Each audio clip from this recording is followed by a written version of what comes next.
I want you to understand, though, issues are really not where we need to focus our attention.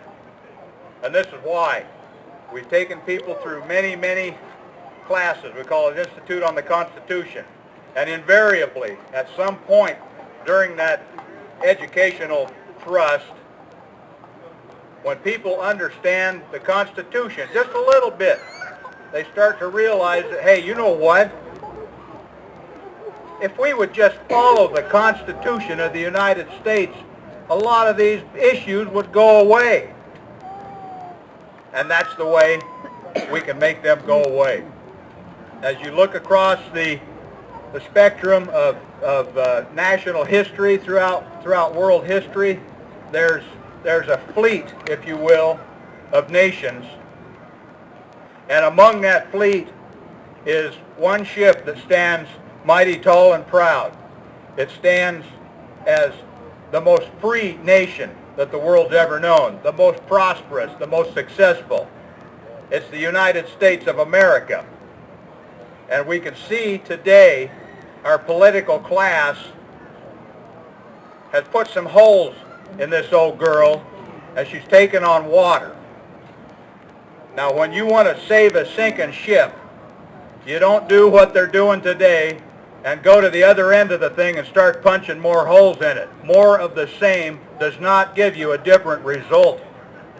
I am answering the call of my party to seek this post. I'm very humbled, and I'm honored to have been nominated for it, and I will, to the best of my ability, and with a firm reliance on the God of our founders, use the opportunity to support and defend the U.S. Constitution and the guarantees provided by it for the protection of our God-given rights as citizens of this nation. I'm a middle-class dad and a husband in work boots, and my burden is for the success of this country. The only fortune I have to seek protection and favor for is American freedom and individual liberty for us and our descendants. Through my study of our Constitution and our founders, I have gained an unshakable belief in three things. One of them, that the creation of this nation and its founding documents were superintended by divine providence. Number two, that our political class at the national level at least have abandoned those principles which made us free and peaceable and prosperous. And that three, the path to the blessings of the Almighty for this nation are contained in the ancient wisdom and faith of our founders and the natural law that they used as the anchor of their nation building. If you understand the scientific method,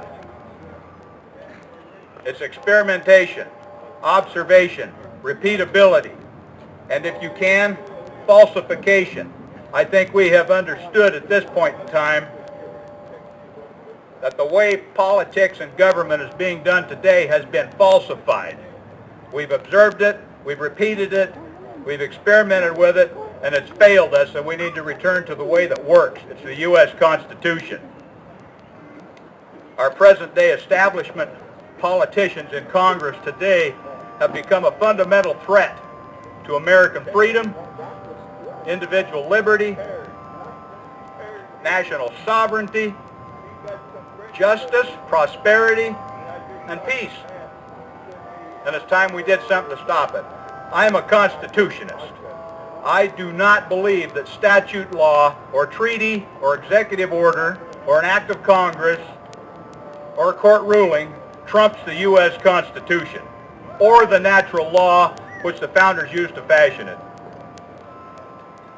I'll be joining those in Congress who are committed to a restoration of constitutionally limited government and to have a proper understanding of the 9th and 10th Amendments. I have a proposal on campaign card that you can look at. See yearoutforcongress.com, and I'd appreciate your vote in the primary. Thank you much.